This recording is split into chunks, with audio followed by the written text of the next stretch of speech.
네, 반갑습니다. 한정덕입니다.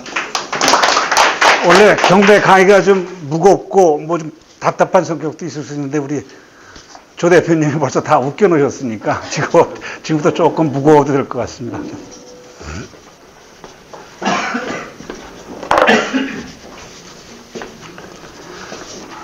처음에 자기소개할 수밖에 없죠.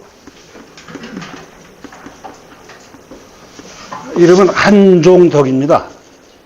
나머지는 네이버나 다음에서 한종덕을 치시면은 요즘 뭐 신상털기 신문기사에 많이 나오고 그러던데 제 신상이 네이버나 다음에서 다 나오니까 뭐 인사는 이걸로 가름하겠습니다.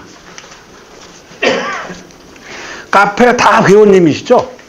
저도 카페 요번에 회원은 안 됐고 앞으로 이제 회원이 될 건데 봤는데 그 제목도 있고 뭐 오늘의 세미나의 그 목표도 설정되어 있던데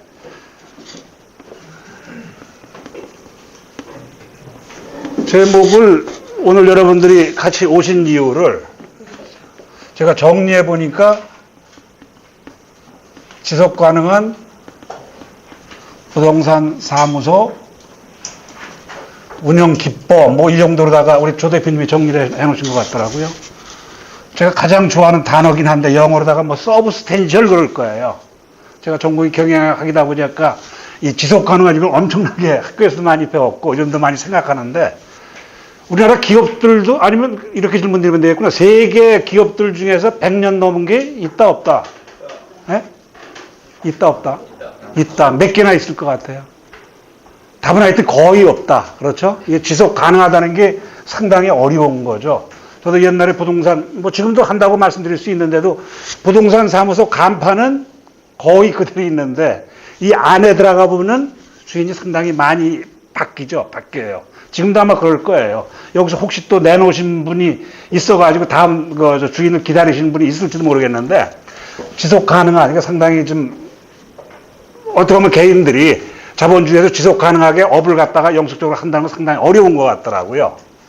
그래서 소주제로 가면은 여기가 공인중개사니까 중개가 있고 우리 대표님이 하나를 더 해가지고 여기서 상당히 크게 돈을 벌 수 있는 경매를 하나 더 추가해가지고 여러분들이 지속 가능한 쪽으로다가 부동산을 계속 업을 하시면서 생계를 유지하시면 어떨까가 오늘 세미나 카페의 큰 주제로 저는 이해를 하고 이런 부분에서 여러분들하고 같이 이제 어떻게 보면 동일한 입장이니까 같이 좀 말씀을 좀 같이 논해보면 어떨까 해서 이 자리에 서게 됐습니다.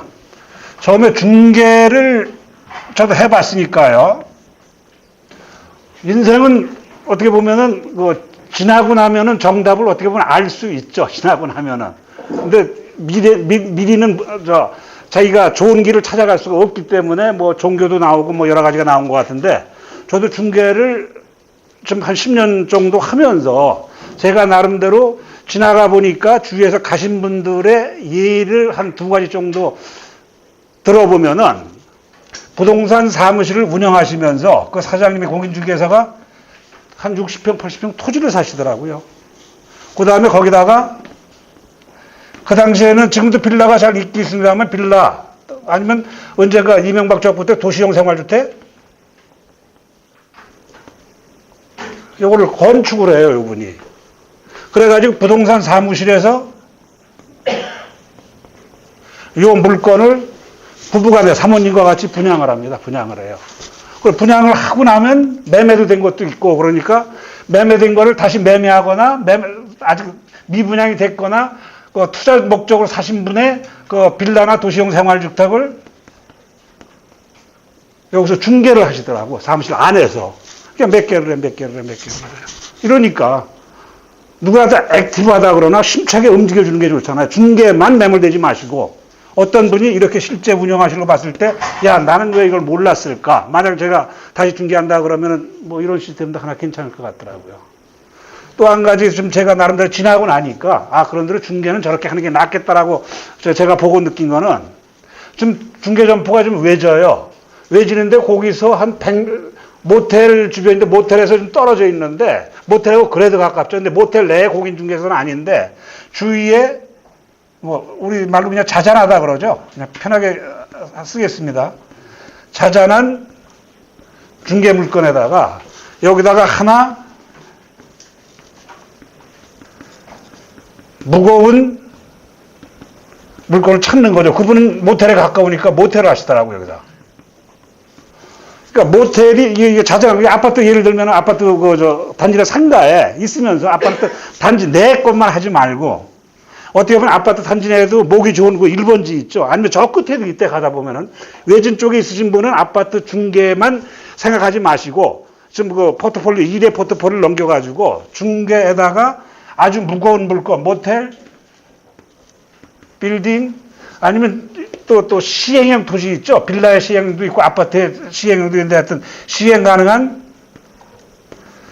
토지라든가 자기 취향에 맞는 선택과 집중을 해가지고 요거와 관련된 인맥을 쌓고 물건에 대한 공부를 하고 물건에 대한 매물도 하면서 그분들하고 교류를 하다 보면은 조그만 거 플러스 큰 걸 해가지고 뭐 성공을 한 케이스를 제가 봤어요. 저보고 다시 아까 말씀드렸지 살다 보고 지나다 보면 답이 나온다듯이 제가 지금 현 시점에서 제가 다시 돌아가서 부동산 중개사무소를 낸다든가 지금 중개업에 열심히 하고 있다라고 생각한다고 그러면은 1번, 2번으로다가 마인드를 조금 진취적으로 생각하신다 그러면은 현재 부동산이 조금 안 된다 하더라도 뭐 이런 거는 뭐 1년에 한 건, 2년에 한 건, 3년에 한 건만 하더라도 뭐 수입이 상당히 괜찮은 거 아니겠어요? 제가 볼 때 특히 아파트 단지 내 상가 가다 보면은 막 여기도 부동산 있는, 요 목 좋으신 분은 괜찮은데, 이 뒤에도, 뒷면에도 부동산 있으신 분이 있더라고, 이게. 아파트 단지 상가나에. 요 분은 아마 그 아파트 자체의 그 시장은 이분들보다 경쟁력이 떨어지다 보니까 여기서 수익 내기가 상당히 쉽지 않을 거예요. 요 분들은 머리를 최소한도 이렇게 둘로 갈라서 자기 그 매장에 가까운 근거리의 매물과 아까 제가 말씀드렸던 별도의 원거리라 하더라도 전문적인 지식과 부분에 대한 아주 역동적인 활동을 하시게 되면은 요것도 중개 수입이 충분히 올 수 있으니까 자기 입지가 나쁜 데 있으신 분은 특히 두 가지로다가 마인드를 잡으셔가지고 중개를 자기가 앞으로 해야 되겠다라고 생각하시면 제가 볼 때 오히려 조그마고 손이 왔다 갔다 하는 매물보다도 오히려 이쪽에 계신 분이 수입이 더 장기적으로 봤을 때 낫지 않을까. 올해 중개업소 개업할 때도 권리금이 뭐 3천, 5천, 2천, 1억 뭐 이렇게 가는데 제가 말씀드렸듯이 권리금이 별로 없는 데 들어가가지고 A에 동네 물건 자잘한 거는 조금만 하고 큰 물건 사무소를 하나 좀 이렇게 하셔가지고 수익을 내시는 게 좋지 않을까. 여기 지금 여러분들 지금 그래요. 우리 조 대표님 사업성 얼마나 저는 깜짝 놀랐어. 이 밑에 사무실 가지고 계시죠? 여러분들 이렇게 모으시죠? 얼마나 대단하신 거야. 전과서도 제가 말씀드린 이런 과에 아주 혁신적인 그런 아이디어를 가지고 우리 조 대표님이 지금 운영하고 계신 게 아닌가. 여러분들도 좀 사고의 폭을 넓히시고 행동을 넓히시고 해가지고 중개만이 아닌 우리 조 대표님 대상으로 해가지고 이런 거를 좀 나름대로 맞춰서 요거 선택과 취향에 선택과 집중인가요? 선택과 집중을 하시는 것이 제가 볼 때 중개업 중에서 가장 앞으로 나아갈 길이 아닌가. 제 나름대로 지나고 나니까 이렇게 저는 정리를 했어요. 여러분들한테 도움이 되실지 모르겠네. 한번 생각해 보시기 바랍니다.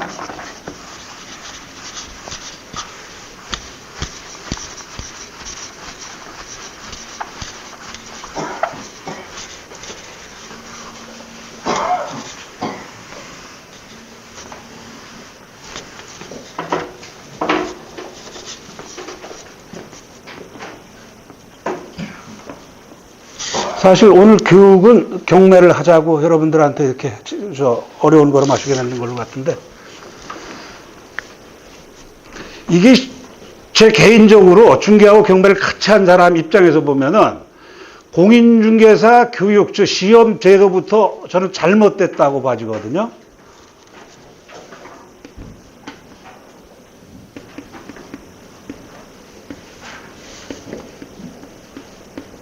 여기다 제가 더하기 이꼴 해가지고 한 식구라고 써놨는데 중개하고 경매는 한 식구예요. 이거. 근데 이상하게 이거가 이게 별도로 떨어져가지고 있는데 중개하고 경매는 이게 한 식구가 맞습니다. 제가 볼 때는. 왜 그런가를 한번 생각해 볼까요?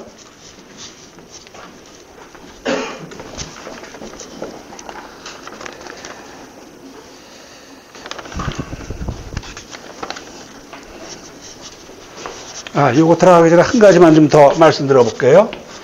여러분들 공인중개사신데 부동산이라는 말을 가지고 돈을 벌 수 있는 그 카테고리라 그러나 이걸 한번 나누어 보죠. 저거 들어가기 전에.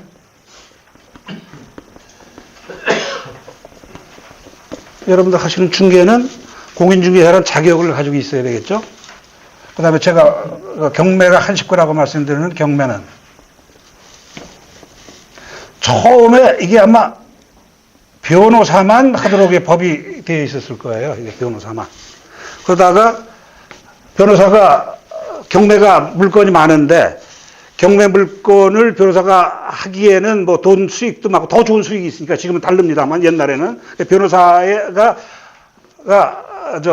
소화를 못 시키니까 법무사들이 또 자기도 달라 그러다 보니까 자기들이 못하니까 법무사까지 내려왔죠.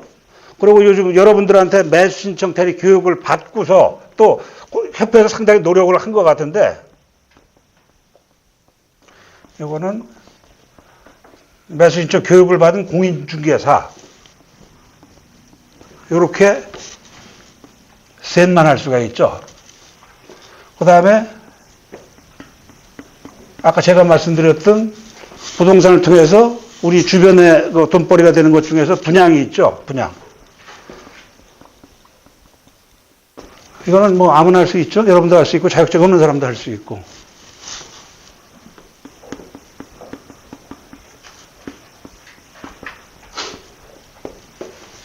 그리고 또 건축도 뭐 아까 말씀드렸던 뭐 아무나 할 수 있는 거죠. 아무나 할 수 있죠. 아무나 할 수 있죠. 그게 뭐 이렇게 분류하면 그냥 더 많이 있을 수 있게 되면 네 가지 정도가 임대사업도 있고 뭐 네 가지 정도가 될 수가 있는데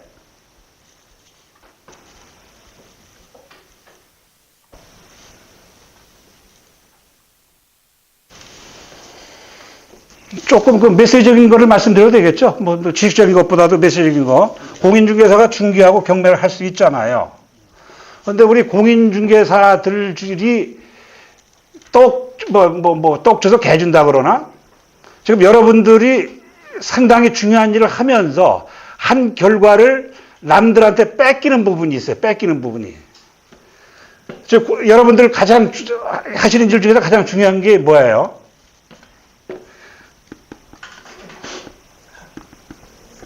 부동산의 가격 결정을 여러분들이 하시지 않나? 공인중개사가 거의? 맨 밑에서. 그런데 LTI네, DTI네 해가지고서 여러분들이 그 가격 힘들게 결정해서 올려준 자료를 취합해가지고 돈 버는 사람은 국민은행인가요? 국민은행 맞습니까? 이 사람들이죠. 이거는 제가 볼 때 협회하고 여러분들하고 일에 협조가 안 돼서 그런 것 같아. 즉, 공인중개사 각 점포의 주도권이 가격 그러면은 일반인들이 국민은행 거가 아니고 공인중개사 협회에서 마저 있는 데이터가 실제 그 가격이 되고, 그 다음에 일반인들이 부동산 그러면 한국공인중개사협회 홈페이지에 가격을 무조건 대고 믿어져서, 그러다 보면 뭐 협회가 들어오고 공인중개사의 신뢰도가 높아지고 그러는데, 여러분들이 어렵게 밑에서 결정한 금액에 취합된 정보를 이용하는 거는 이 엄한 사람한테 지금 다 뺏기고 있다고. 이거는 제 친구가 한 15년 부동산 한 친구 있는데 그 친구한테 놀러 갔더니 이걸 강력히 맞주장해요. 그 한국공인중개사협회 회원광장인가 거기다 아마 이런 글을 쓴 적이 또 하나 있어요. 이거는 이제 중개에서 일어난 일이고,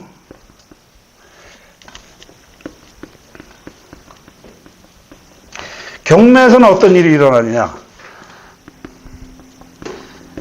경매는 주로 누가 한다 그래서 변호사, 법무사, 공인중개사가 한다 그랬죠. 옥션이라는 지지 옥션 들어보신 분 다 들어보셨어요? 많이 계시네요. 그러면 옥션이라는데 저는 이제 국내 최고인 거 더블 옥션 소속입니다만, 더블 옥션 두인 경매 소속입니다만 더블 옥션 하여튼 상당히 많아요. 그럼 옥션을 들어본 사람 들어보셨어요? 그 안에 사무실 내에 가보신 분, 소속돼가지고 남한테 전화라든가 경매 관련 전화를 받아보신 분 한 분도 없으시잖아요. 제가 가서 깜짝 놀랐어요. 저는 이제 어느 일정 기간 동안 이제 중개를 하다가 경매를 해야 되겠다라고 생각해가지고 옥션에 입사를 했는데, 즉 나름대로 경매 지식을 싸가지고 들어갔는데 옥션에 가보니까 위에 그 팀장이나 관리자가 한 번 앉아 있고 경매를 하러 오시는 그 맨 밑에 분들은 공인중개사도 아니고 부동산에 대해서 공부하신 분도 아니고 일반 영업사원처럼 그분들을 뽑아가지고 그 사람들한테 손님을 이렇게 링크하게 하고 책임은 관리자라든가 회사가 짓는 이런 시스템이더라고. 즉 옥션에 있는 그 직원들이 컨설팅을 한다 그러죠. 그 컨설팅을 하기 위해서는 법원에 가려면 가격을 결정해야 될 거 아니야. 그 가격을 어떻게 알아, 이 사람들이? 직원이 부동산도 한 번도 안 해보고, 공인중개사도 아니고, 결과적으로 전화 돌려요. 그 비슷한 지역의 경매물건의 부동산에다가. 그 뭐라 그러냐면 옆에서 들어보니까 제가 거기에 들어갈 건데요. 제가 그 물건을 살 건데요. 그래가지고 그 가격을 물어봐. 그럼 여러분들 또 혹시나 하고 그게 진짜 손님인가 그래가지고 대답을 아주 진실되게 해줘. 저도 중개업 하면서의 그 헛손님에 대한 그 아주 피해, 정치 피해가 많아가지고 그랬는데 이분들이 경매 물건의 주변의 부동산을 갖다가 전화해가지고 그 여러분들 통해서 받아진 가격에다가 하여튼 그 네이버라든가 뭐 이런 데에 그 아까 말씀드린 국민은행 사이트라든가 이런 가격을 조합해가지고 그 가격을 가지고 고객을 모시고 법원에 가가지고 낙찰을 받아서 그분들이 수익을 올리는 제도라고. 그러니까 여러분들은 전혀 수익이 예상액이 빵원입에도 불구하고 이분들한테 친절하게 혹시나 하고 답변을 해 주시더라고. 아주 처음에는 저도 좀 충격이었어요. 하기 때문에 여기서 주도권을 한번 뺏기죠. 주도권을 뺏기다 보면 옥션, 여러분들 가격 결정하면서 제3자 좀 가격 알려줘가지고 남 좋은 일만 시키는 거지 뭐. 남 좋은 일만.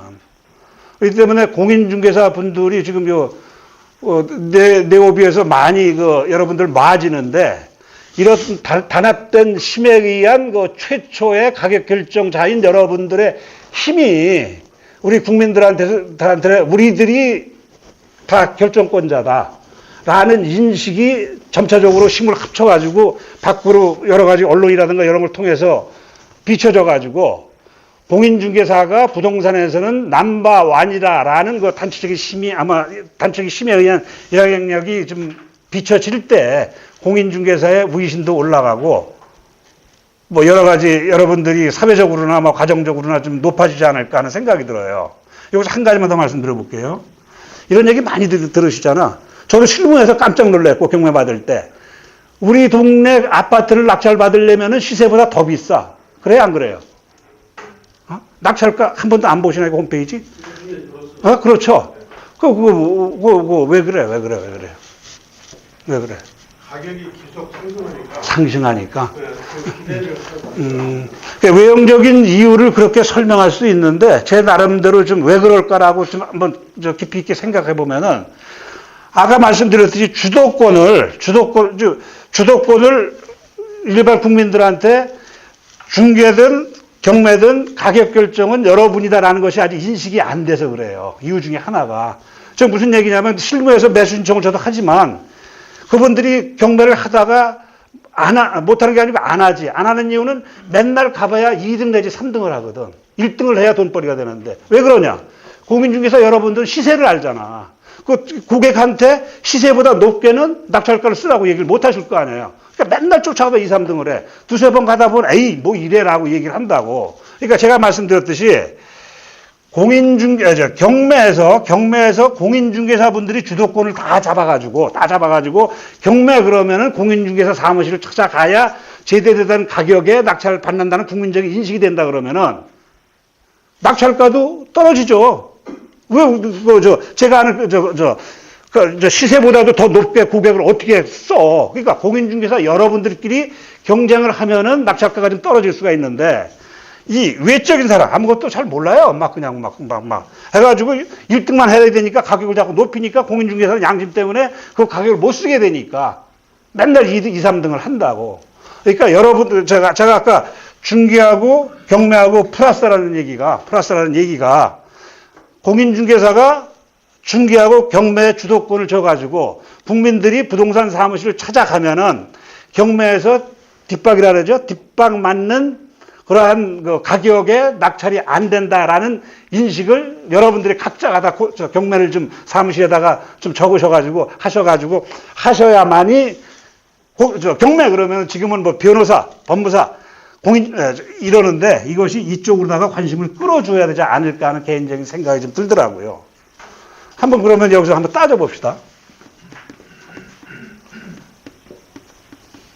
중개하고 경매하고 뭐가 다른가? 한 식구가 아닌가? 꼭대기에다가 매매라고 쓸게요. 이거 틀렸어요? 매매에 중개하고 경매가 있다. 이거 틀린 건가요? 안 틀린 거죠?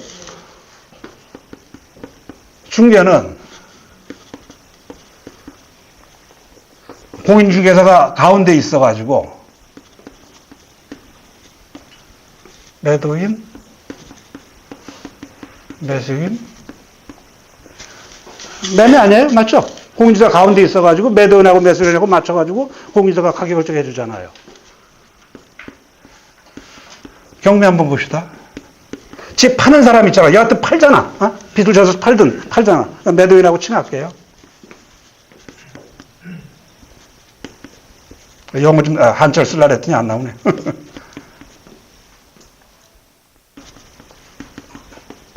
우리는 통상 이거를 뭐 낙찰자 이렇게 얘기하죠. 매도인. 그냥 저 단어가 아주 적당한 단어가 안 나와가지고 그냥 매도인이라고 쓸게요. 요거는 여하튼 돈을 남의 걸 써가지고 남의 거를 갚아야 되는데 못 갚다 보니까 돈 꽂은 사람은 이 돈을 받아야 되니까 그 물건을 공인중개사가 아닌 법원에다가 그렇죠? 팔아달라고 얘기하니까 법원은 아무 권한 없어요. 공인중개사 똑같아요. 의뢰받은 물건을 경매라는 그 제도를 통해 가지고 경쟁을 시킬 방법이 없으니까 우리 중개는 둘이 앉아가지고 얼마 팔려 얼마 이러지만은 둘이 앉혀놓을 수 없으니까 공개석상에서 공지된 방법으로다가 파는 행위 아니에요. 그죠? 그러다가 매매. 중개나 경매나 이게 한 식구예요, 한 식구. 그렇죠? 제가 말씀드린 논리에 논리 하자가 있나? 조금 하자가 있을지 모르지만 큰 하자가 없죠. 그러니까 여러분은 이것만 하지 말고 이것까지 한 식구다라는 생각 하셔야 된다고. 그러니까 경매는 쉽게 한번 풀어볼게요.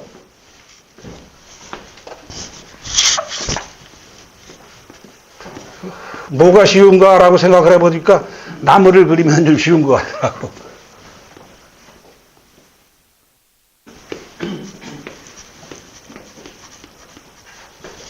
나무가 이렇게 되어 있죠? 이 바닥은 제가 볼 때 법이라고 쓰면 될 것 같더라고. 여기서 양식을 막 날라주는 이 줄기는 법이 튼튼하게 있는 법이 다 못하니까 판례라고 해가지고 이렇게 한두 그리를 쓰겠습니다. 요거는 경매 진행할 때 법원 직원들 있죠? 거기 일하시는 분들. 그 다음에 뭐 임차인이 있나 없나 뭐 하는 집행관들. 판례하고 법을 기준으로 해가지고 법원 직원이라든가 집행관들이 합쳐져가지고 경매라는 일들을 다 이 사람들이 하죠. 그 다음에 여기에 가격 결정을 해야 되잖아요. 가격 결정을 누가 해요? 감정평가사가 하죠. 감정평가사가. 그래가지고 이걸 1이라고 놓고 이걸 1이라고 봤을 때 가격도 나왔네요. 여러분들 우리 동네 경매 물건이든 하여튼 중개 물건이든 가격을 가장 잘 아시는 분이 누구예요?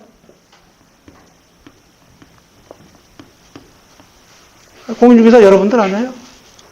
우리 동네 경매 물건 나왔어. 이 물건의 가격 전문가는 누구야? 이거는 여러분들이 매일매일 하시는 일 아니에요, 이거는요. 그죠? 매일매일 하시는 일이야. 근데 경매는 요거 1 더하기 요거 2인데 이게 이제 경매인데 요 2는 여러분들이 맨날 하는 건데 뭐 가격. 감정평가서 딱 보면 야, 이 물건이 높게 감정됐네, 낮게 감정됐네. 또 하나. 사무실 이때 뭐 감정평가 사는 사람이 직접 안 오고 직원이 와가지고 요 아파트 얼마요라고 묻잖아요. 저도 옛날에 안 가르쳐주면 어떤 사람은 좀 음료수 한 박스 사오는 사람이 있고 그냥 오는 사람이 있고 얼마 전에 보니까 제3자가 가격 물으면 뭐 알려주지 맙시다라고 공인중개사협회에서 막 붙이라는 것도 있던데 여하튼 감정평가사가 지들이 알아서 하는 게 아니고 공인중개사 사무실 여러분들한테 와가지고 여러분들이 말씀드린 그 가격으로다가 감정평가를 하잖아요. 그 가격이 잘못되는 경우도 흔하죠. 금방 알잖아. 맨날 하는 거야 여러분들이.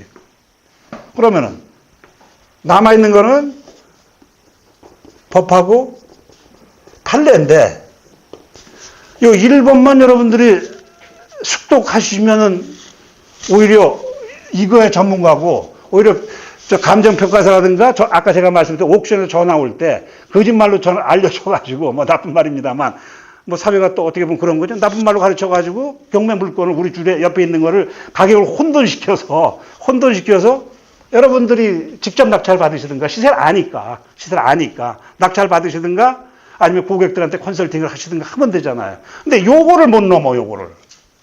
이게 못 넘는 이유가 제가 보니까 관심이 없거나 아까 제가 볼 때 여러분들이 경매에 대해서 공인중개사가 전체 다 경매 박사가 되면은요.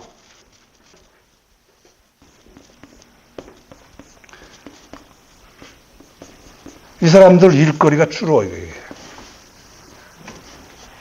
이렇게 말씀드려 볼게요. 북한 주민들은 지금 그 정부에 속고 있는 거야, 안 속고 있는 거야? 속고 있잖아요. 그게 저는 옛날 경매로 들어가죠. 저도 경매한 지가 오래 안 됐으니까. 옛날에 경매하면은 이게 주변의 여론이 하지 말라는 쪽으로 여론화돼 있었죠, 그때. 뭐 망한 집이다. 아니면 망한 사람을 내쫓는 것이 뭐 또 안 좋다 이래가지고 경매를 거의 사회적인 여론 전반이 부정적인 화돼 있었어요. 그리고 그때는 지금처럼 정보가 다 공개돼서 공개된 입찰을 한 게 아니고 그 조폭 말씀 들었죠? 호가제. 얼마 막. 이 부동산 경매도 그때는 호가제가 있어가지고 진짜 조폭이 있어서 친구 은행에 있는 얘기 들어보니까 낙찰 받으려면 이러고 낙찰 받고 나가면 쫓아가가지고 잔금 내지 말라 그러고 뭐 이렇게 했다고. 그러니까 혹시 옛날에 경매라는 것이 공개되기 전에 지금 민주화돼 있으니까 괜찮은데 그 국민들한테 속여서 일부 사람들 즉 그 당시에는 뭐 지지 옥션 아까 말씀드렸습니다만은 경매가 100% 전산화되고 정보가 공개되기 이전에는 물건이 옆으로 막 빠졌어요. 빠졌대요. 빠졌은 게 아니라 빠졌대요. 그거 누구도 몰라요. 그걸 지지 옥션이 자꾸 하다 보니까 이제 100% 공개돼서 그러는데 그 좋은 물건이 아마도 법원에서 법이 돈 벌죠. 법이 돈 벌어요. 그분들한테 10억짜리 한 2, 3억, 3, 4억이니까 낙찰 받으십시오. 아마 이랬을 가능성도 괜히 추측입니다. 이건 추측을 해본다고. 그러니까 경매가 하니까 요거는 또 이어서 가장 기본적으로 법 판례가 들어가는 게 민법이 있고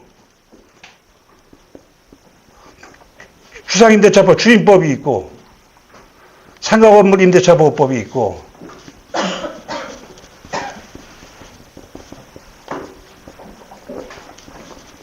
민사집행법이 있는데 민법 여러분들 시험 볼 때 공부하셨잖아요. 주거임차법 주임법 여러분들 맨날 책 보고 사무실에서 맨날 접하시잖아요. 상가건물 임대차 보호법 여러분들 접근하셨잖아요.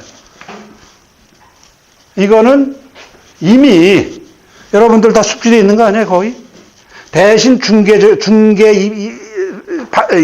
중개에서의 접근 방법에 그 민법 지식 주임법 상가건물 임대차 보호법에 좀 중개하고 이게 경매에서의 방향의 지식은 조금 차이 나지만 기본이 되셨기 때문에 이거 거의 금방 숙지돼요. 이거 거의. 얼마 후에 아마 여기서도 이제 정기 과정 한 달 내지 2달 과정을 아마 커리큘럼을 다시 개설할 걸로 알고 있는데요. 그런 과정 한 번만 들으시면은 이거는 중개 방향에서 보시던 거가 아닌 경매적인 방향에서 보시는 이 해석이 금방 돼요, 여러분들. 기본이 있기 때문에. 대신 이제 경매 절차적인 민사집행법이 좀 생소할 수도 있는데 이것도 이거에 대한 기본이 있는데 못 하시겠어요, 이거. 민사집행. 제가 볼 땐 한 달 내지 2달, 3달만 나름대로 경매에 집중하시게 되면은 현재 중개업 플러스 경매업을 겸직하셔가지고 뭐 경매에서 나름대로의 상당한 수익 창출이 가능하지 않을까. 또 제가 말씀드렸듯이 공인중개사의 전체의 세력화된 그 이미지 개선이 국민들한테 가게 하기 위해서도 사무실에다가 경매 한번 붙여놓으셔가지고 경매 그러면은 이게 아닌 공인중개사 사무실에서 컨설팅이 됐을 때 아까 말씀드렸듯이 바가지 쓰는 그런 낙찰가가 없다라는 이미지화를 여러분들이 해 주실 때 뭐 중개 플러스 경매가 가능하죠. 여기서 한 가지는 더 말씀드리면 혹시 한국공인중개사협회 홈페이지 회원광장 가끔이라도 들어가시는 분 가끔 들어가세요? 거기 들어가면 뭐 말이 저는 근래에 좀 자주 들어갔는데 그 무자기업 공인중개사 퇴치하자 그래가지고 엄청나게 싸움을 하대. 그렇죠? 무자기업 공인중개사 퇴출될 것 같아요? 제가 언제 한번 그 글을 썼더니 여성분이신데 좀 제가 말표현을 좀 잘못했더니 저한테 한 번만 용서해 줄 테니까 뭐 이러면서 얘기하는데 여러분들 무자기업 공인중개사 퇴출될 것 같아요? 아마 공인중개사 여러분들보다 부동산 업에 종사하는 사람이 더 실제 많을걸? 그 사람들을 어떻게 퇴치시켜요? 뭐 개인까지 말씀드리면 모르겠는데 요즘 뭐 최보봉 씨가 그분이 가끔 뭐 허가를 뭐 취소시켰다라고 얘기해가면서 올리던데 도저히 제가 볼 땐 못 시킨다고 봐. 그 많은 일은 어떻게 시켜? 또 정부에서는 그 형법하고 민법하고 달라가지고 요즘 그 도로 그냥 막 지나가잖아. 저도 막 지나가. 그거 다 법으로다가는 다 범법 행위 아니에요. 그거 다 잡을 수 있어요? 재수육에 걸릴 때 그 사람이 법적인 처벌을 받지. 그냥 뭐 맨날 그냥 막 왔다 갔다 하잖아요. 법이라는 게 그렇더라고. 이거 경매하면서 법 생각하면은. 하기 때문에 공인중개사 아닌 분이 공인중개사 부동산을 하는 중개 행위를 제가 볼 때는 상당히 못 잡는데 거기에 대해서 엄청나게 거기에 심혈을 기울이시는 분이 있더라고요. 무슨 말씀을 드리려고 그러냐면은 거기 보면 공승배 변호사? 다 알고 계신가 이거는? 이분이 이제 중기업 시장을 침투했다 뭐 이렇게 해가지고 법도 막 하고 1심인가 뭐 졌죠. 질 수도 있어. 2심 3심도 질 수도 있어요. 이거를 뭐 그래도 협회는 해야죠. 할 수 없다 하더라도 뭐 불법적인 거를 그냥 방관하면 안 돼. 나 몰라라 하고 협회는 해야죠. 이거를 저는 공인중개사 여러분들 입장에서 보면은 뭐 축구나 뭐 농구나 뭐 수비와 공격이 있잖아요. 인생도 수비와 공격에 부동산 하시면 투자적인 요소도 있을 수 있는데 이런 부분은 뭐 저는 수비라고 생각해요. 여러분들 신경 쓰지 마시고 이거는 협회장도 계시고 그러니까 협회가 열심히 좀 방어하셔가지고 방어를 하면 고맙고 제가 볼 때 잘 안 될 것 같은 개인적인 생각도 있는데 하여튼 그런 부분이 있고 이거 말씀드렸죠? 변호사, 법무사, 매수지중대 공인중개사만이 법원에 대리할 수 있죠? 이 사람만 가야 돼요. 근데 변호사들 직원 데리고 여기 법무사들 직원 데리고 매수신청 공인중개사는 뭐 정상적으로 하죠. 이분들 경매하는 사람들이 체계적으로 여러분만큼 공부하신 분은 아니고 그냥 무작위로 들어와가지고 변호사 밑에 있는 직원들, 법무사 밑에 있는 직원분, 아까 말씀드렸던 경매에 있는 직원들, 공인중개사가 아닌 분들이 매수신청 공인중개사 해야 될 일을 지금 엄청나게 하고 있어요, 이분들이. 이거를 왜 여러분들이 내 거다라고 안 하세요? 오히려 이거는 좀 힘들 것 같은데, 이거 중개, 무자격자가 하는 거는. 근데 경매에 가격 결정도 하고, 그 민법, 다 법적 지식에 가신 분들이 자격이 없는, 제가 볼 때 경매 시장이 한 95% 정도, 95%도 넘을지도 모르겠는데, 자격이 없는 분들이 경매 행위를 하는 거를 제기를 안 해, 제기를. 여러분들이 해야 되는데. 또 이 사람들은 제기해요? 이 밑에 직원들 두고 살짝 하는데 불법인데 여러분들이 가만히 있는데 뭐 지 돈벌이 되는데 하겠어요? 이분들을, 시장을 여러분들이 좀 공격적으로 진출해서 여기서만 수비하는 건 뭐 그냥 협회에다 맡겨놓고 수비 잘해 줍시라고 얘기하고 여러분들은 경매시장에 여러분들 충분한 자격도 갖고 지식을 가졌으니까 침투하셔가지고 수익을 좀 내시는 게 올바른 사업 방향이 아닌가 하는 개인적인 정리를 중개하고 경매하고 같이 하다 보니까 생각이 좀 들어요. 그러니까 내일부터라도 좀 경매는 또 공부를 하셔야 되니까 아까 말씀드렸던 법률 해석의 문제가 뒤따르니까 법률 해석을 하려면 옛날에 처음에 공인중개사 공부하시는 만큼의 한 10% 20% 하셔야 되니까 그 부분을 좀 집중하셔가지고 경매에 대한 적극적인 관심과 아니면 또 실행을 하시기를 저는 여러분들한테 당부의 말씀 내지 부탁의 말씀 한번 드려볼게요. 하기 때문에 경매와 중개는 따로 떼는 게 아니다.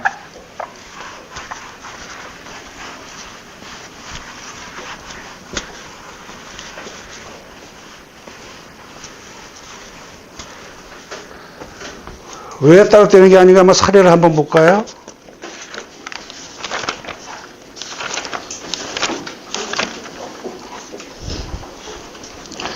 (6페이지) 한번 보실래요? 8페이지네, 8페이지. 8페이지 우선 변경권 기준 시점 확정일자 받은 날, 8페이지. 보셨죠? 다 찾으셨죠? 요거가 판례가 나온 지가 얼마 안 돼요. 그러니까 중개하시는 분 여러분들의 박사니까 제가 한번 질문 한번 드려볼게요.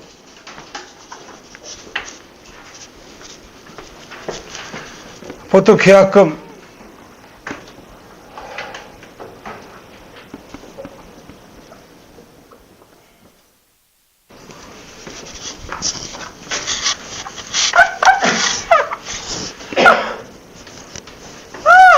(1억짜리)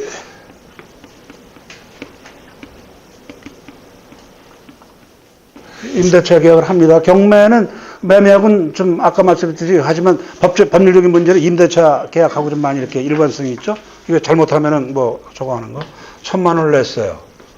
그 다음에 90% 잔금으로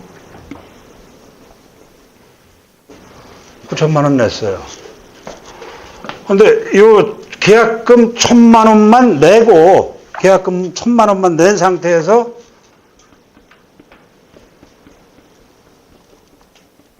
입주와 이사 점유를 했어요. 그런데 이 사이에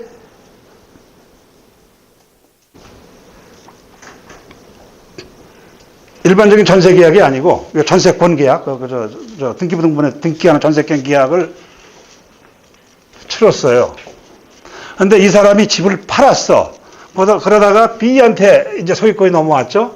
근데 이 사람이 돈이 없는지, 집을 사가지고 돈이 없는지 이것이 경매로 넘어갔어요. 경매로 넘어가면 배당을 받잖아요. 배당은 순서별로 배당을 하죠. 요거 이제 입주를 할 때 순서별로 하죠. 근데 법원에서 10%를 낸 상태에서 입주와 점유를 했는데 경매 넘어가서 배당을 할 때 보니까 자기는 10월 1일로 할까요? 10월 5일로 하고 10월 30일로 한번 이렇게 해봅시다. 10월 1일 날 잔금을 10%를 내고 입주하고 점유하고 거기서 살았는데 법원에서 배당을 이 사람부터 먼저 해준 거예요. 실사례고 그거에. 그러니까 이 사람이 소송을 한 거죠. 왜? 내가 먼저 입주하고 점유하고 이거 대항 요건이라 그러죠. 대항 요건을 갖췄기 때문에 이 사람보다 먼저 나한테 배당을 줘야 되는 거 아니냐라고 소송을 했어요. 여러분들은 누가 이기는 거예요, 이거? 집니다. 1번하고 2번하고. 이거 져요? 2번이 이겨? 2번이 이기죠? 그러니까 이런 판례, 그러니까 중개만 하시면은 신문 기사든 법률 신문이든 하여튼 정보 지식을 얻으려고 그럴 때 별로 판례라든가 법에 대한 관심도가 찍어가지고 그냥 흘러가 버려. 근데 경매에 대한 관심을 가지게 되면은 판례라든가 법을 볼 때 자꾸 수집을 하고 내거화 시키려고 그래요. 여기서 뭐라 그랬어요? 1심에서는 지금 우리 공인주사님 말씀하신 대로다가 1심에서는 얘가 이긴 것 같은데 좀 바뀔 수도 있는데 한번 집에 가서 읽어보세요. 이게 아마 1심에서는 이게 먼저 조라라고 이긴 것 같아요. 2심에서는 바뀌어버린 것 같더라고. 중요한 건 대법원이니까. 대법원에서는 이게 승이야예요. 승이야예요. 지금 무슨 얘기냐면 잔금 10%만 받은 상태에서 전입신고와 입주와 확정일자를 받았으면은 잔금을 납부하든 안 해도 좀 납부를 하냐는 것이 필요 충분 조건이 아니고 이때 대항력을 가지기 때문에 이 사람 대항력을 갖췄기 때문에 이 사람 먼저 배당이 돼야 된다라고 판결 나온 게 여러분 판례예요. 그렇죠? 일반 상식적으로 다르잖아요. 보통은 그저 뭐 10%만 내면은 완납해야 모든 요건이 갖췄다고 생각할 수가 있는데 10%만 내고 집주인한테 10%만 내고 먼저 뭐 잘 안 나가는 집이라든가 집주인이 마음이 좋으신 분은 10%만 받고 아니면 상대편이 믿을만 공무원이라든가 이런 분들은 뭐 떼강 빌 이유가 없으니까 제가 공무원인데 10% 내고서 갑자기 뭐 이쪽으로 전직을 하다 보니까 살겠습니다라고 얘기한다 그러면 믿을 만한 신분일 때는 여러분들도 그렇게 집주인한테 설득을 시키시고 해가지고 입주 집어넣잖아요. 그런 분들의 대항 요건은 이 뒤에 어디 갔어?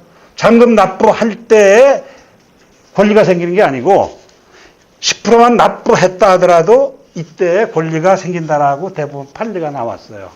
확정일자는 어떻게 되는 겁니까? 조금 이따 말씀드릴게요.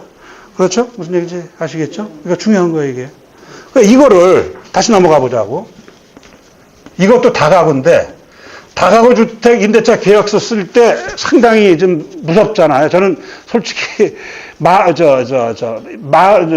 약해가지고, 임대차 계약을 쓰기가 부담스러워서 솔직히 경매를 공부하다 보니까 경매까지 왔거든요. 여기서 요즘은 뭐 나온 것 같은데 세입자들한테 당신의 임차보증금 순위를 알려주라 그러죠. 법적으로 알려주라 그러나 이거 모르겠는데 언젠가부터 공인중개사 합주 가니까 이게 뭐 상식화되어 있더라고. 근데 이런 법률 지식을 잘 몰라가지고 전세권 설정자한테 당신 순위가 1순위입니다라고 중개대상 확인 설명서에 써줬다 그러면은 누가 책임져야 돼요? 공인중개사 소송 걸면은 100%는 아니다 6대4, 7대3 이렇게 판례가 나던데 공인중개사가 자기 손해액이 여기 얼마 받았는지는 모르겠는데 예를 들어 5천만 원 났다 그러면은 공인중개사 40%만 4, 50, 2천만 원 벌어내잖아. 그러니까 수수료 조금 받아가지고 한 건에 다 터야 되지 뭐. 그러니까 로또는 계속 누군가가 타가죠. 지금 로또는 타가죠. 근데 신문이라든가 이런 데 보면 이렇게 두드려 맞아가지고 자기가 10년 번, 5년 번 중개수수료를 다 토해내는 사람이 있어요. 그러니까 내 주위에 나한테 현실적으로 안 닿았기 때문에 그런데 혹시 중개하시다가 인생에 운이 나빠가지고 만에 하나 나한테 이런 게 걸리면은 중개사무소에서 수수료 열심히 버는 거를 법적으로다가 뭐 소송 들어오니까 안 낼 수가 없어요. 어떤 아주 못된 공인중개사는 재산을 빵원으로 만들어 놓고 공인중개사 하시더라. 그게 현실적이야, 어떻게 보면은. 언제 닥칠지 몰라요, 사실은요. 진짜 빵원으로 만들고 공인중개사 하시는 분들이 있어요. 밖으로 있는 척 하면서 실제 이런 거 위험하니까. 이거 경매하고 중개하고 임대차에서 이게 얼마나 관계가 있어요, 이게. 엄청나게 관계가 있는 거예요.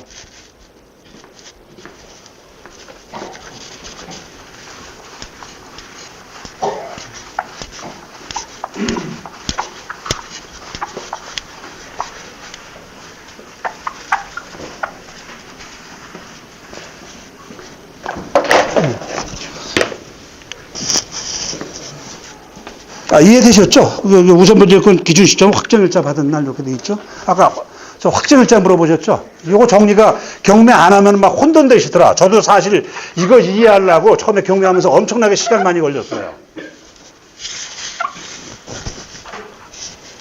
임대차 계약할 때 기본은 경매할 때 아주 기본인데 눈 깜빡 하는데 이렇게 정리하니까 아주 확연하게 금방 이해가 되더라고요.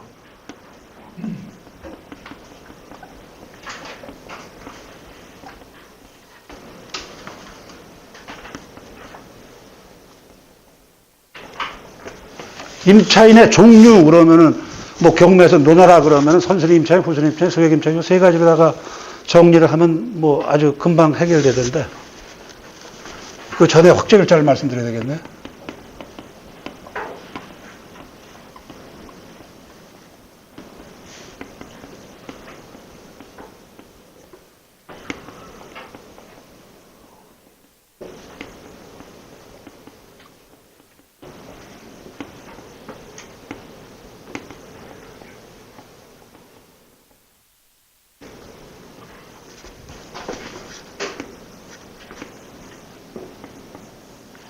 요 네 가지 다 구분하실 수 있나? 대항요건이란 말, 대항력이란 말, 우선변제권이란 말, 최우선변제권이란 말. 요 네 가지에 대한 개념 정리가 안 되신 상태에서 임대차 계약을 쓴다 그러면은 언젠가 한 번은 재수 없으면 두드려 맞는다. 이 개념 이 네 개에 대한 개념을 분명히 알으셔야 돼요. 왜냐면 그 임대차 계약의 맨 마지막은 경매가 됐을 때 경매가 안 되면은 뭐 여하튼 해결이 되잖아요. 이해는 간단하게 쉽더라고 보니까 대항요건은 주택임대권 몇 조더라. 그래서 저는 학교라든가 강의 전문가가 아니니까 실무를 주로 해가지고 그 법 몇조 이런 걸 외질 못하는데.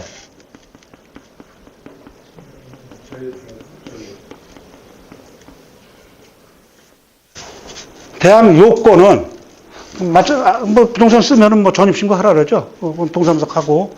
그 다음에 아까 말씀드린 이사를 해야 돼요. 점유를 안 하면은 요건을 못 갖춘 거예요. 둘 중에 하나 안 갖추면은 요건을 못 갖추죠. 근데 여기서 혼선이 많아. 이게 판례를 막 읽고 누가 아주 클린하게 정리를 안 해주면 잘 모르겠더라고. 저도 이거 이해하려고 상당히 좀 고생했어요. 여러분도 아주 간단하게 잘 배워가시는 거야.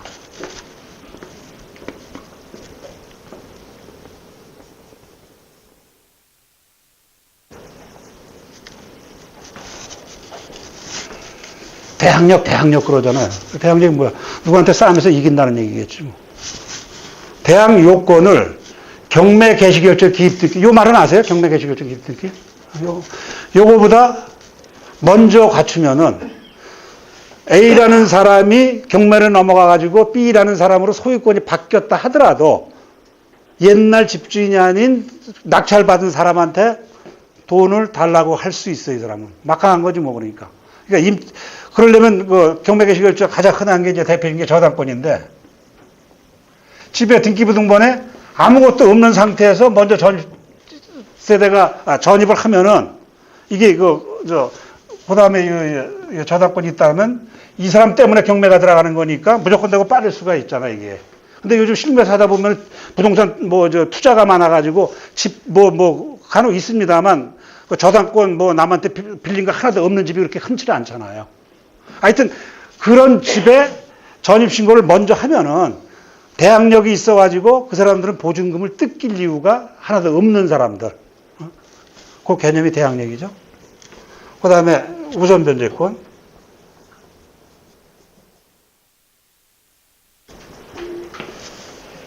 우선변제권은 물권, 채권 여러분들 들어보셨으니까 후순위보다 배당에서 먼저 받는 권리가 이제 우선변제권이죠. 우선변제권은 일반 중개에서는 이런 용어가 없고 경매에서만 쓰는 용어니까요, 이거는요. 경매에서만.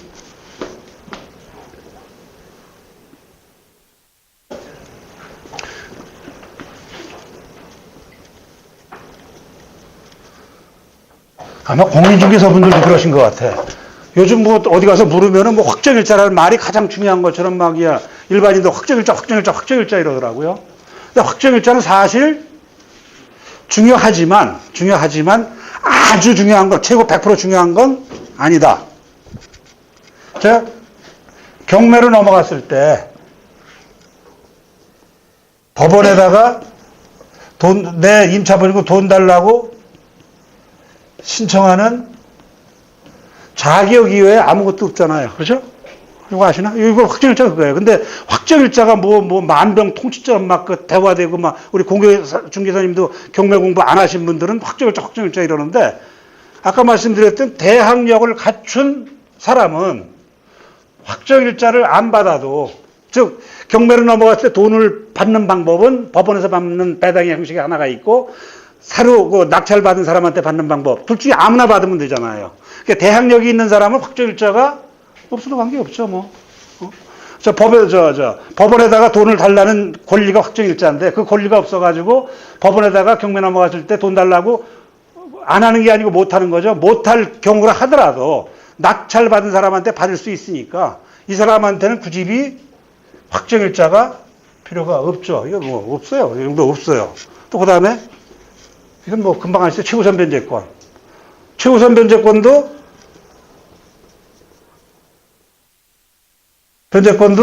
확정일자가 판례로다가 없어도 최우선 변제권도 확정일자가 없어도 법원에서 배당을 해줘요. 그러니까 문제는 확정일자가 필요한 사람은 이거 대항력이 있으니까 이거 대항력이 있어 선수님 맨 위에 대항력이 있으니까 확정일자 안 받아도 되고 세모로 칠까요? 받아도 되고 안 받아도 되고 소액임 차이는 필요가 없고 필요한 사람은 후순위 임차인, 즉 순서에 의해서 임차인이 여기다. 이 사람들은 확정일자를 안 받아가지고 돈 달라고 법원에다 안 그러면 배당을 안 주니까 또 이 사람은 그 대항력이 없으니까 그 경매로다 낙찰받은 낙찰자한테도 돈 달랠 권한이 없으니까 실제 꼭 필요한 확정일자는 사실은 후순위 임차인에만 해당되는 건데도 불구하고 이 경매 전체적인 그 지식이 부족하니까 무조건 되고 중개사 하면서 그냥 후순위 소액 임차한테도 확정일자 받으라라고 선순위 임차한테도 확정일자 받으라라고 사실은 이거 지식적인 측면에서 본다 그러면은 틀린 얘기일 수도 있죠. 틀린 얘기도 있죠. 확정일자는 경매에서 우선 변제권을 받기 위해서 경매에서만 사용되는 단어예요. 확정일자. 정리가 되셨죠? 그렇게 생각하시면 돼요. 확정일자는.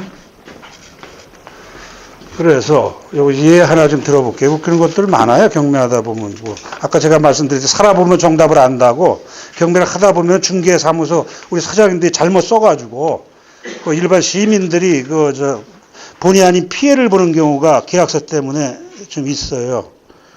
7페이지 한번 보실래요? 7페이지. 제가 경매 지식 그래가지고 이제 수비형, 공격형, 저는 그거를 좀 좋아하는데 둘로 나누기로 해서. 아까 말씀 경매 개시결 듣기 이후의 전입신고와 최우선 변제권 그랬죠? 거기에 하나, 둘, 셋. 전입일자 보실래요? 2016년 09월 06일. 보셨나? 전입신고 확정일. 보셨어요? 날짜 확인했어요? 2016년 9월 6일. 그 아래 등기부등본에 임의경매 있죠? 2016년 9월 5일로 돼 있죠? 그렇죠? 하루 때문에 이 양반 보증금이 얼마야? 3,500이네. 이게 많으면 많을 수 있고 적으면 적을 수 있는데 3,500 보증금 걸고 사시는 분은 아마 제가 생각할 때 전 재산일 것 같은데 이게. 이 양반들은. 뭐 10억, 타워프레스 10억이네 뭐 이런 거는 잘 모르겠는데 보증금 3,500짜리 전세 들어가신 분은 하루 전입신고를 늦게 하는 바람에 3,500만 원 전액을 법원으로부터 배당을 못 받으신 불쌍하신 분이에요.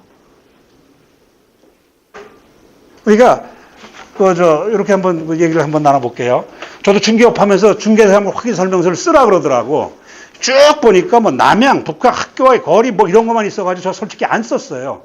왜냐면 공인중개사의 최대 의무는 고객이니까 고객의 돈을 복주가 요람에서 무덤까지라고 얘기하듯이 공인중개사가 계약서를 씀에 있어서 그 사람이 이사 갈 때에 보증금을 다 받아서 나갈 수 있게끔 할 책무관한 제 1번이라고 보는데 그런 마음 갖고 쓰다 보니까 중개사 확인 설명서 보니까 막 이상하고 어떻게 보면 남한테 물어보니까 공인중개사가 책임 회피용으로다가 결국은 중개대상물을 써라라고 얘기가 나오더라고.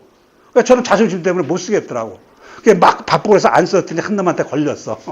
안 쓰고 들어갔더니 그 자식이 기껏 그거야. 보증금은 100% 다 중간에 이사를 가야 되는데 왜 그러냐 그랬더니 물을 젖어가지고 뭐 이래가지고 집주인이 이사 가라고 얘기를 동의까지 받았어요. 그러니까 임차 보증금에 대한 소리는 하나도 없지. 근데 저한테 중개수수료 준 그때 제가 이제 원룸 이런 걸 주로 할 때니까 20만 원인가 30만 원 나보고 다 할래.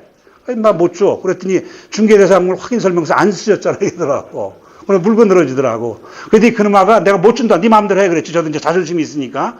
그랬더니 부천인데 부천 시청에 신고를 했어요. 그랬더니 또 그분들은 먼저 전화를 주시더라고 저한테. 시청에서 이런 사람이 크레임이 들어왔으니까 저보고 잘 해결하라고. 그렇게 하는데도 고집을 또 폈지. 이 새끼 너 그러냐고. 그랬더니 확인 설명서 안 썼다고 업무정지 3개월. 제가 직접 3개월 받은 적이 있어요. 오기로다가 진짜 3개월 금방 떨어지더라고. 그걸 달래야 되는데 오기로다가 안 달래서 제 성격상. 그랬더니 업무정지 3개월 제가 맞은 적이 있어요. 지금 가서 뛰어보시면 아마 있을 거예요. 그 정도로다가 아주 요즘은 또 젊은 애들이 알아가지고 지식을 알아서 중개사무 확인 설명서 이게 책임 협정이더라고. 그걸 안 쓰면은 영업정지 3개월 틀림없이 제가 경험했습니다. 함으로 인해 가지고 고객들한테 오히려 어떻게 보면 공인중개사 분들이 아까운 임차 보증금을 100% 보존하게끔 계약서를 쓰시기 위해서는 내가 쓸 때 이 보증금의 마지막 경매 넘어갔을 때 마지막 극단적인 상황까지 갔을 때 보증금이 100% 보장될 수 있는가라는 제가 아는 계산에 그런 계약서를 써주셔야 그래도 고객들한테 좀 최고의 서비스를 해주는 게 아닌가 하는 생각이 들더라고요. 오늘도 저는 그런 생각을 가끔 하는데 여러분 사무실에 앉아가지고 고객님이 들어오시잖아요. 저하고 고객님하고 만날 확률을 한번 계산해 보세요. 제가 우리 딸 결혼할 때도 우리 사위한테 처음 그거 얘기했는데 오늘도 여러분 만나 뵀는데 저하고 여러분들하고 만날 수 있는 확률이 아마 공학 전자계산기 갖고도 아마 안 나올걸. 그거를 전제를 세계 인구 쫓아서 그럼 대한민국 인구 그럼 서울 인구 여기 무슨 관악구인가요? 봉청 뭔가 이 구인구 해가지고 거기 또 유동성이 있죠. 가구하고 하는 변수까지 해가지고 여러분들하고 나하고 만난 확률을 계산기로 몇 프로다라고 계산할 수 있어요. 여러분들 앉아있을 때 들어오시는 고객분들하고 만날 확률을 생각하다 보면은 그 고객은 아마 여러분들 사모님이나 이런 분들보다도 확률이 더 적을 수도 있어. 그런 분들의 아까운 임차 보증금을 만에 하나 마지막 경매라는 과정까지 갔을 때 그 보증금을 챙겨 나갈 수 있게끔 해줄 책무는 어떻게 보면 여러분들이 갖고 있지 않나라는 제가 경매를 하면서 생각이 들었기 때문에 아까 말씀드린 중개와 경매는 무조건 되고 같이 가는 거다. 이러한 것이 제가 볼 때는 공인중개사 시험을 볼 때부터 경매하고 같이 묶어가지고 중개사한테 경매지를 같이 갖게끔 해야 되는데 아까 말씀드린 법무사, 변호사, 국토부에 로비 들어가고 이러니까 그게 제대로 되겠어요? 제가 볼 때는 국민들이 좀 이래 해야 되는데 그런 것 같은 생각이 들어요. 하여튼. 그 다음에 또 하나 여러분들한테 신문에도 가끔 나오고 제 친구한테 15년 된 경매 친구한테 이걸 보여줬더니 이런 것도 있어라고 하는 그런 거 있어가지고 몇 페이지냐면 30페이지 한번 보실래요?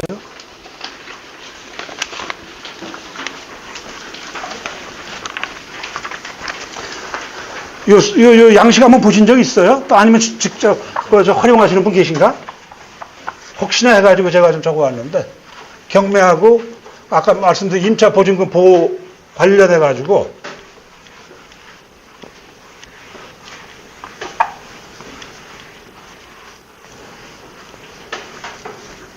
양식 보신 분? 요 양식 30번 한 분도 안 계세요? 그러니까 어느 날 로또 맞듯이 로또에 역으로다가 두드려 맞는다니까요. 여러분들이 써주신 임차인의 집이라든가 상가가 경매에 넘어갔다. 그러면 아까 말씀드렸던 매매니까 중개업자가 한 게 아니고 법원이 판 거니까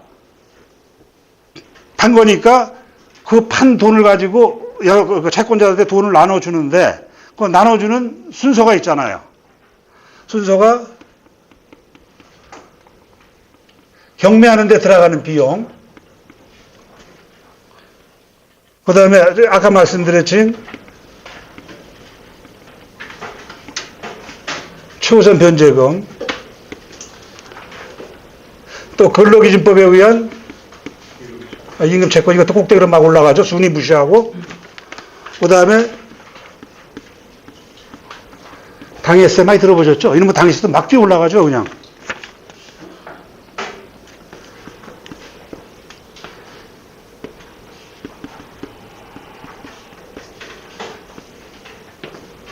여러분들이 계약서 쓰신 임차인이 그냥 크게 대분류하면 하나, 둘, 셋 있는데 네 번째 와 있어요. 네 번째. 네 번째. 그런데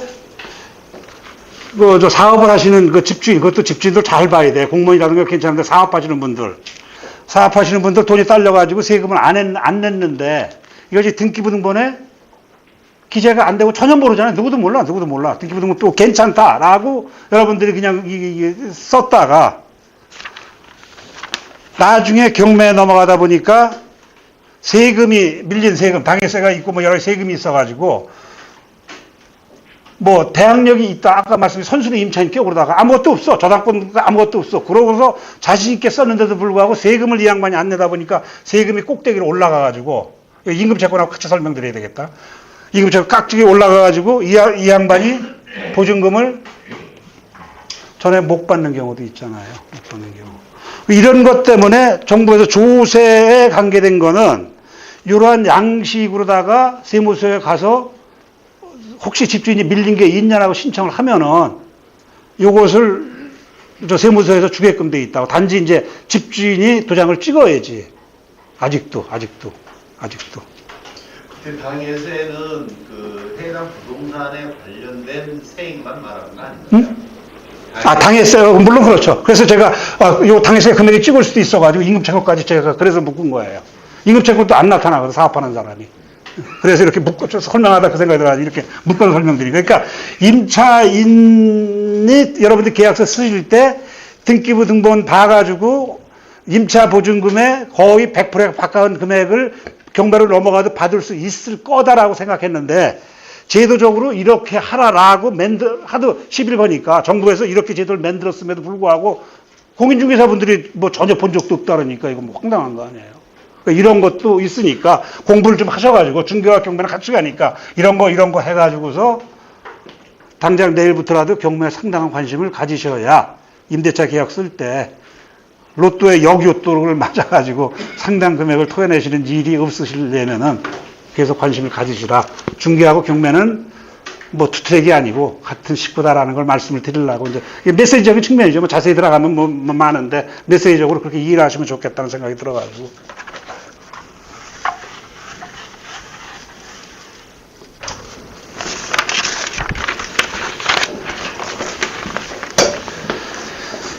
이제 그러면은 아주 실무로 들어가서 경매 3번 보시겠어요? 3번? 3페이지.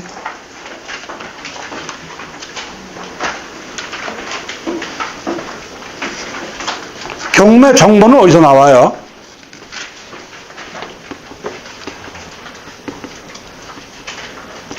막 흩어져 있잖아, 경고가. 이 집, 저 집, 뭐, 서울, 부산, 대구, 이런 거가 팔려면은, 뭐, 국가가 파는 거니까, 대법원이 파는 거니까, 나름대로 잘 볼 수 있게끔 정리를 해야 될 거 아니에요, 정리를. 그 정리를 대법원 가시면은, 일단, 대법원이 발언지라 그럴까? 하여튼 대법원이 정리를 해놔요. 근데 이름을 짓기 공무원들이 하는 거니까, 돈벌이가 뭐 관계가 없으니까, 무작위로 해놔가지고, 이거 보고서는 물건을 못 찾아. 막 찾기가 힘들어, 이게. 그러다 보니까, 돈 벌려고 하는 사람이 또 장사꾼 내지 사업가가 나오잖아요. 이걸 솔팅한다 그러나? 솔팅한다 그러죠? 해가지고, 자료를 정리정돈해서, 부동산에 있는 자료를 보기 좋게 정리해서 돈 버는 데가 있다고, 이게 돈 버는 데가. 이 돈 버는 데는 유료로 다 하는 데가 있고, 무료로 다 하는 데가 있고, 세상에 공짜가 없으니까, 유료는 좀 좋겠죠? 잘 해놨겠죠? 보기 좋게. 여기 아까 말씀드린, 많이 들으셨죠? 지지옥션은요. 지지옥션. 그 다음에, 부동산 타일. 들어보셨나? 그 다음에 여러분들 홈페이지 들어가면은,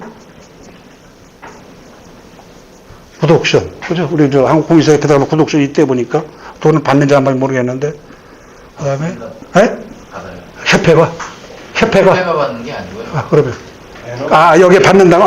그러니까 거기다 거니까 또 협회가 받지 않는 생각이 들어가지고. 제가 경매를 말씀드린 이유는 협회가 중개와 경매와 같은 그런 식구니까 협회가 여러분들한테 공짜로다가 이 정도 서비스를 해줘야 되는데도 불구하고 제 얘기는 협회가 할 일을 좀 안 하는 것 같은 생각이 들어가지고. 단지 보면은 1년치 가입비 가지고요. 1년 6개월을 해주더라고요. 아, 요즘 손님이 없으니까 막 그래요.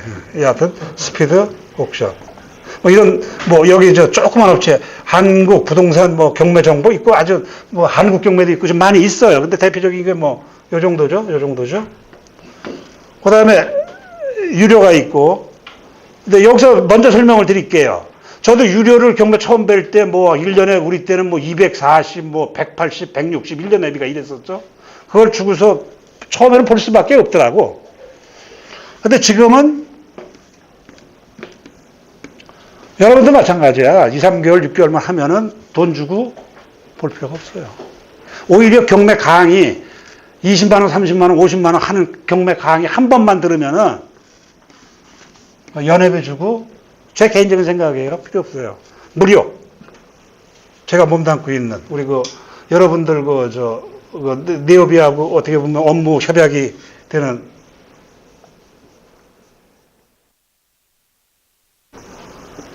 뷰잉 경매 한번 적어 놓으세요. 오늘 가셔가지고 뷰잉 경매 치시면은 무료예요. 그래서 처음이다 보니까 저도 좀 유료가 좀 필요하다 그랬잖아요. 여기에는 무료하고 유료가 같이 있습니다. 저 같은 경우는 이제 여러분들 마찬가지 조금만 공부하시면 여기도 유료 필요 없을 수도 있어요. 이 유료가 있으면 우리는 얼마예요? 1년에? 3분의 1 수준. 그러니까 이런데 3분의 1 수준밖에 안 되거든요. 그러니까 여기까지 가지 마시고 무료로 보다가 도저히 좀 지식이 딸린다 할 때는 이쪽으로 살짝 가셔가지고 한번 보셔도 될 거예요. 그리고 여기에 더블 옥션이네 제가 개인적으로 홈페이지 운영하고 있는데 맥 옥션이네 영진 옥션이네 미래 경매네 미래 옥션이네 그래가지고 요즘 수원 각 지역마다 홈페이지가 엄청나게 많은데 요 뷰잉 경매 찍으셔가지고 회원 가입하시면 무료 회원이거든요. 돈도 안 들어요. 무료 회원 가입하시면은 그냥 전국 경매 어느 거나 가장 중요한 거는 우리 동네 경매 물건을 아침마다 한번 보시면은 거기에 낙찰가도 매번 열람이 가능하니까 우리 동네에 중개할 때 시세 비교도 되고 다 공짜인데 여기서 한번 여쭤볼게요.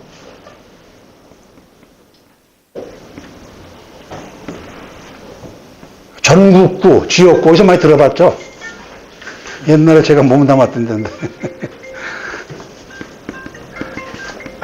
우리 조폭들은 전국구네, 지역구네 이런 말 많이 안 쓰나? 근데 부동산 하시는 분의 부동산 업자에 전국구가 있다고 생각하세요? 없다고 생각하세요? 부동산 하시는 분들은 전국구가 없다고 보시는 게 맞죠? 저도 누가 그러더라고, 부동산. 이게 썰이 좋은 사람은 있는 척 하는 거지. 사실은 내 동네 구석구석 알아야 시세 파악이 정확한 거지. 상가 같은 경우는 문짝에 30cm, 1m에 따라서 가격이 왔다 갔다 하는데 어디 전국구가 어디 있어. 그러니까 지역구밖에 없는 게 제가 볼 때 맞고 여러분들 중개업소 우리 동네요. 물건을 아까 말씀드린 뷰잉 경매 통해서 아침마다 보시면 우리 동네 경매 물건 돼. 남이 침투 못하게. 경매하시는 분들 우리 뷰잉 경매에서도 제주도도 하고 전라도도 하고 경상도도 해요. 아까 말씀드린 직원들이 시세 파악을 어떻게 해? 전화를 하는 방법밖에 없잖아. 전화는 누가 알려줘? 여러분들이 알려줘요. 정보 갖고 그 사람도 돈 버는 거예요. 그러니까 우리 동네 경매 물건 그런 전화 갔다 그러면 이상한 가격을 알려줘가지고 좀 낮게 알려줘야 되겠지. 우리 동네 경매 물건의 최고 전국구는 없으니까 지역구 박사가 될 가능성이 있으신 분은 여러분들밖에 없어요. 제가 볼 때는 우리 동네 경매 물건.